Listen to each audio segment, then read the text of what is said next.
Hello friends, welcome back to my YouTube channel. और दोस्तों, जैसा कि आपको पता ही है कि रेलवे एनटीपीसी की एग्जाम डेट आ चुकी है, जिसका एग्जाम शेड्यूल्ड है 5 जून से लेकर 23 जून तक।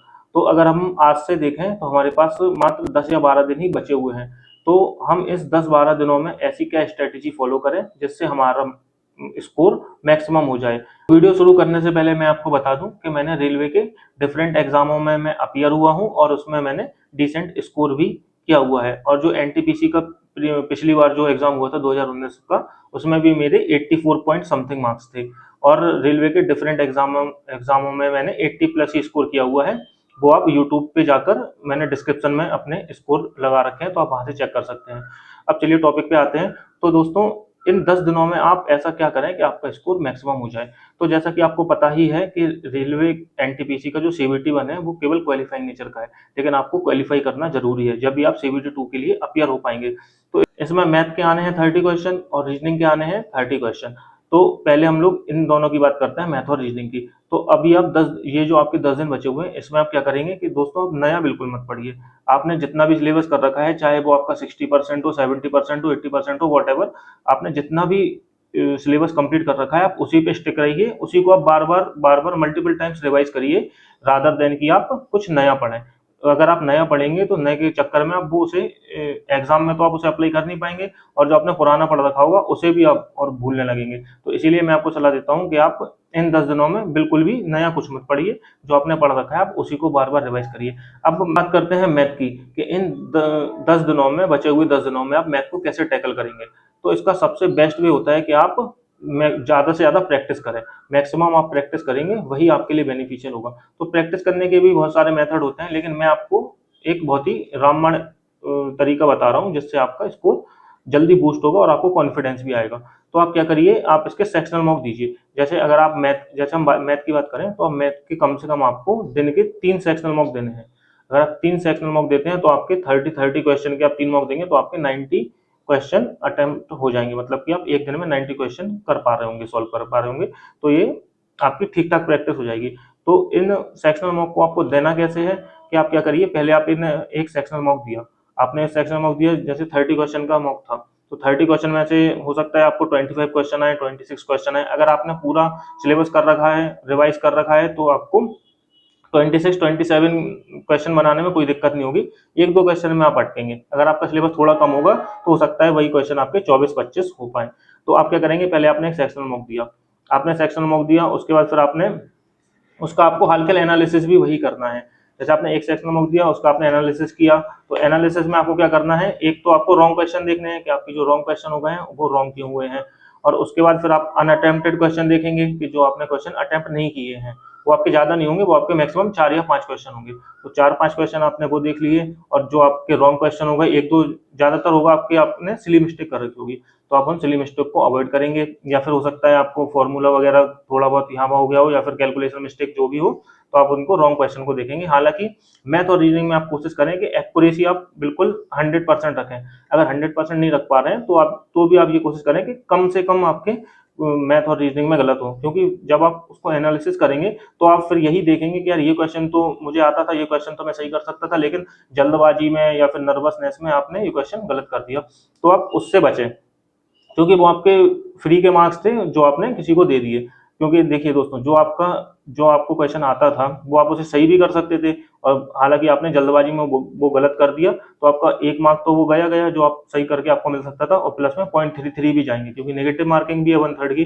तो ये इस बात का आप खास ख्याल रखें कि आप सिली मिस्टेक से बचें। तो मैथ में क्या करेंगे हम लोग, कि हमने एक पूरा सेक्शनल मॉक लगाया 30 क्वेश्चन का मैथ का, केवल मैथ का हम लगाएंगे, है ना। पूरा पूरा मॉक नहीं लगाएंगे हम, जो 100 क्वेश्चन का होता है वो मॉक अभी हम नहीं लगाएंगे। केवल हम मैथ के 30 क्वेश्चन का हमने एक सेक्शनल मॉक लगाया, उसके बाद फिर हमने उसका रिवाइज एनालिसिस किया। तो ये हमारा 1 घंटे का पूरा टारगेट है ना। 1 घंटे में हम क्या करेंगे, एक सेक्शनल मॉक लगाएंगे और फिर उसका एनालिसिस कर लेंगे विद इन 1 आवर। 30 क्वेश्चन है मैथ के, तो 30 क्वेश्चन करने में हमें लगेंगे 30 मिनट या फिर 35 मिनट मैक्सिमम, है ना। और उसके बाद एनालिसिस करने के लिए हमारे पास 25 मिनट है, जो कि मोर देन सफिशिएंट है। तो इसलिए मैं आपको 1 घंटे का टाइम बता रहा हूँ कि आप 1 घंटे में आराम से अपने 30 क्वेश्चन का सेक्शनल मॉक लगा सकते हैं और उसका एनालिसिस कर सकते हैं। उसके बाद फिर हम बात करते हैं रीजनिंग की। ऐसे ही आप रीजनिंग में करेंगे। रीजनिंग में आपने क्या किया, एक सेक्शनल मॉक लगाया, उसके बाद फिर आपने सबमिट कर दिया, फिर आपने देखा कि आपकी क्या क्या गलतियां हो गई थी, आपने कौन कौन से क्वेश्चन अटेम्प्ट नहीं कर पाए, तो उनको हम एनालिसिस करेंगे। और रीजनिंग में हमें एक बात और देखनी है कि जो हमारे सही क्वेश्चन है, और सही क्वेश्चन में से भी हमने किसमें ज़्यादा टाइम लिया, क्योंकि वो जैसे अगर आप टेक्स्ट बुक पे दे रहे हैं, मॉक दे रहे हैं, तो उसमें पता चल जाता है कि एवरेज टाइम कितना है ना, एवरेज टाइम कितना है और आपने कितना टाइम दिया। तो रीजनिंग में आपको ये बात देखना बहुत जरूरी है कि आप एवरेज टाइम के आसपास ही अपना टाइम लें, क्योंकि अगर आप एवरेज टाइम से ज़्यादा टाइम ले रहे हैं तो भी आप कहीं ना कहीं लैग कर रहे हैं, है ना। तो सबसे पहले तो हमें ये देखना है कि जो हमारे अनअटेम्प्टेड क्वेश्चन है, जो हम क्वेश्चन अटेम्प्ट नहीं कर पाए, हालांकि रीजनिंग में भी जैसे 30 क्वेश्चन आते हैं, तो आप 30 में से 26 27 तो आराम से कर लेंगे अगर आपने तैयारी कर रखी है तो अगर आप 25 भी कर रहे हैं तो भी एक डिसेंट नंबर है। जैसे अगर आपने 25 क्वेश्चन अटेम्प्ट कर लिए, उसके बाद फिर आप देखेंगे कि जो आपके 5 क्वेश्चन है वो क्यों नहीं हो पाए ना, उसमें क्या लॉजिक लग रहा था, या फिर ये क्लॉक कैलेंडर का, या फिर ऐसा कोई क्वेश्चन आ गया जो आपने बहुत दिनों से रिवाइज नहीं किया था, तो आप उसको वहीं पे रिवाइज कर लेंगे जब हम एनालिसिस कर रहे होंगे। तो ऐसा हम क्या करेंगे कि जो हमने क्वेश्चन अटेम्प्ट नहीं किए पहले हम उसको देखेंगे, और जो हमारे क्वेश्चन गलत हो गए होंगे फिर हम उसको देखेंगे, और फिर हम सारे क्वेश्चन देखेंगे जिसमें हमें एवरेज टाइम से ज़्यादा टाइम लग रहा होगा, उसको भी हम एनालिसिस करेंगे कि आखिरकार हम इसमें हमने क्या गलती कर दी कि हमें ज़्यादा टाइम लग रहा है ना। इस प्रकार से हो जाएगा आपका रीजनिंग का। तो ऐसे हम एक मॉक में रीजनिंग में भी हमें 1 घंटे का टाइम लेंगे, तो जो कि मोर देन सफिशिएंट है आपका, बल्कि जल्दी ही हो जाएगा, 35-40 मिनट में आपका पूरा हो जाएगा अटेम्प्ट और प्लस के एनालिसिस, है ना। लेकिन मैं आपको ज़्यादा टाइम दे रहा हूँ ताकि आप आसानी से कर सकें, इसलिए मैं आपको ज़्यादा बता रहा हूँ। ऐसे ही हमें क्या करना है, मैथ के हमें 3 सेक्शनल मॉक लगाने हैं डेली के, और रीजनिंग के भी हमें 2 या 3 सेक्शनल मॉक लगाने हैं। जैसी आपकी प्रिपरेशन है उस हिसाब से आप 3 तो लगाइए कम से कम, है ना। तो हमने मैथ के 3 सेक्शनल मॉक लगा लिए और रीजनिंग के 3 सेक्शनल मॉक लगा लिए, तो ये हमारा हो गया मैथ और रीजनिंग। इससे ज़्यादा हमें कुछ नहीं करना है अभी, अब 10 दिनों में आप ज़्यादा कुछ नहीं कर पाएंगे, और अगर आप ज़्यादा नए के चक्कर में भागेंगे तो आप पुराना और भूल जाएंगे। इसलिए मैं आपको सलाह देता हूँ कि आप जैसे आप चैप्टर वाइज लगा रहे हैं तो आप चैप्टर वाइज छोड़ दीजिए। अब जैसे पता चला आपने परसेंटेज उठाया तो आप परसेंटेज के 50 क्वेश्चन लगा रहे हैं, फिर अगले दिन आपने प्रॉफिट लॉस उठाया तो फिर आप प्रॉफिट लॉस के 50 क्वेश्चन लगा रहे हैं। तो उससे बेहतर है कि आप सेक्शनल लगाइए, क्योंकि सेक्शनल में क्या होगा, आपके मिक्स्ड प्रैक्टिस हो जाएगी, उसमें आपके सारे जो क्या कहते हैं टॉपिक भी कवर हो जाएंगे, जैसे परसेंटेज, प्रॉफिट लॉस, अर्थमेटिक और एडवांस, मतलब सारा आपका मैथ भी कवर हो जाएगा। और प्लस में उसमें आपकी क्या होगी, स्पीड भी बढ़ेगी, क्योंकि जब आप टाइमर लगा के सॉल्व करेंगे ना तो आपको थोड़ा सा एक माइंड में प्रेशर रहेगा कि हाँ मुझे जल्दी जल्दी सॉल्व करना है ना।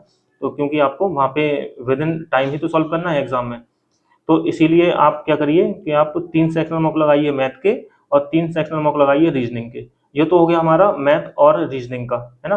और उसके बाद अब हम देखते हैं कि हमें जीएस में क्या करना है। तो दोस्तों जीएस तो देखिए इतना ब्रॉड हैगा कि आप इतनी जल्दी, अगर आपने कोई टॉपिक नहीं कंप्लीट किया हुआ है तो आप इतनी जल्दी कर भी नहीं पाएंगे, और अब मैं आपको सलाह यही देता हूँ कि आपको अब नया पढ़ना भी नहीं चाहिए। तो इसमें जीएस में जो है तो ज़्यादातर 2 टॉपिक हमारे मैक्सिमम स्कोरिंग है, जैसे कि साइंस। अब साइंस में तीनों आ जाते हैं, जैसे फिजिक्स, केमिस्ट्री और बायो। एक तो हमारा साइंस हो गया, और दूसरा क्या है, करंट अफेयर्स। तो साइंस और करंट अफेयर्स अगर आप इन दोनों टॉपिक को भी पढ़ लेते हैं तो भी आप अच्छा स्कोर कर लेंगे जीएस में। हालांकि आपने पढ़ा तो सभी है, जैसे हिस्ट्री, पॉलिटी और ज्योग्राफी और इकोनॉमिक्स और स्टैटिक और ये सब साइंस और करंट अफेयर्स, लेकिन मैं आपसे ये कह रहा हूँ कि आपको पहले पहले आप इसको प्रायोरिटी दीजिए, यानी कि पहले आप करंट अफेयर्स पूरी अपनी कंप्लीट कीजिए, उसके बाद फिर आप साइंस पे आ जाइए, तो साइंस भी कंप्लीट कीजिए, क्योंकि आप इतने दिनों से तैयारी कर ही रहे हैं तो आपने पूरा सिलेबस कंप्लीट कर रखा होगा, तो आपको साइंस को रिवाइज करने में ज़्यादा टाइम नहीं लगेगा, मैक्सिमम 1 या 2 दिन, मैक्सिमम 2 दिन में आप पूरी साइंस रिवाइज कर सकते हैं। प्लस के क्वेश्चन भी आप उसमें अटेम्प्ट कर सकते हैं। जैसे कि आप क्या करिए, पहले तो आप करंट अफेयर्स को फोकस करिए, जैसे कि आपने करंट अफेयर्स को उठाया। अब करंट अफेयर्स भी आप कैसे कर सकते हैं, या तो आप मंथली मंथली करंट अफेयर्स पढ़ लीजिए, या फिर अगर आप नोट्स बना रहे होंगे पहले से तो आप उन नोट्स को रिवाइज कर लीजिए। अगर आपने नोट्स नहीं बनाए हैं या फिर अभी आपने बिल्कुल भी करंट अफेयर्स नहीं छुई है, तो आप क्या करिए, एक स्पीडी की बुक आती है, स्पीडी की बुक से आप करंट अफेयर्स कर सकते हैं। या फिर आप क्या करिए कि यूट्यूब पे आपको मिल जाएंगे मंथली, जैसे कि आप देखेंगे कि जनवरी मंथ की करंट अफेयर्स, फरवरी मंथ की करंट अफेयर्स, वो आपकी 1-2 घंटे में पूरी मंथ की करंट अफेयर्स निपट जाएगी। लेकिन आप केवल वीडियो मत देखिए उसके, आप उसके नोट्स भी बनाइए। अगर आपको नोट्स नहीं बनाने हैं तो फिर आप बुक में से उसे मार्क कर सकते हैं, क्योंकि अगर आप जैसे स्पीडी की बुक लाते हैं तो स्पीडी की बुक में आपको मंथली करंट अफेयर्स भी मिल जाएगी, तो आप वहाँ से भी इसको कर सकते हैं। तो करंट अफेयर्स करने के बाद फिर आप आइए साइंस पे। तो साइंस में भी क्या करिए आप, जैसे कि आपने फिजिक्स उठाई तो आपने फिजिक्स सेम डे जैसे आपने रिवाइज कर ली पूरी, क्योंकि ज़्यादा रिवाइज करने में ज़्यादा टाइम नहीं लगेगा आपको, मैक्सिमम 3 से 4 घंटे में आप पूरी फिजिक्स रिवाइज कर सकते हैं। आपने फिजिक्स रिवाइज की, उसके बाद फिर आप उसी दिन आप उसके क्वेश्चन लगा लीजिए। अब क्वेश्चन आप कैसे लगा सकते हैं, जैसे अगर आपके पास कोई ऑफलाइन बुक है प्रीवियस ईयर की, तो आप उससे क्वेश्चन लगा सकते हैं, जैसे किरण की या यूथ की। अगर आपके पास जो भी बुक है तो आप उससे लगा सकते हैं। अगर आपके पास बुक नहीं है तो आप क्या करिए, टेक्स्ट बुक में आपको मिल जाएंगे जो प्रीवियस ईयर के क्वेश्चन है ना, जैसे कि साइंस के अलग मिल जाएंगे आपको, हिस्ट्री के अलग मिल जाएंगे, पॉलिटी के अलग मिल जाएंगे। तो आप और टेक्स्ट बुक पे जाकर, जैसे आपने फिजिक्स को आपने रिवाइज किया, तो आप फिर फिजिक्स के क्वेश्चन को भी उसी दिन अटेम्प्ट कर लीजिए। तो आपकी इस प्रकार से आपकी पूरी साइंस कंप्लीट हो जाएगी। जैसे फिजिक्स आपने कर लिए, उसके बाद फिर आपने केमिस्ट्री कर ली, फिर आपने बायो कर ली। करंट अफेयर्स और साइंस के बाद फिर आप क्या करिए कि फिर आप कोई सा भी टॉपिक उठा सकते हैं, जैसे हिस्ट्री, पॉलिटी, ज्योग्राफी में से।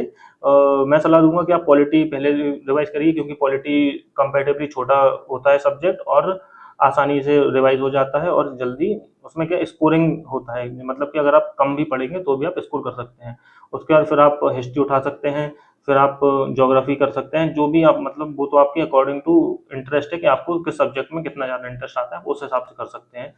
तो इस प्रकार से आप इतना ही कर लीजिए, तो आपका स्कोर 10-15 मार्क्स इजीली बढ़ जाएगा।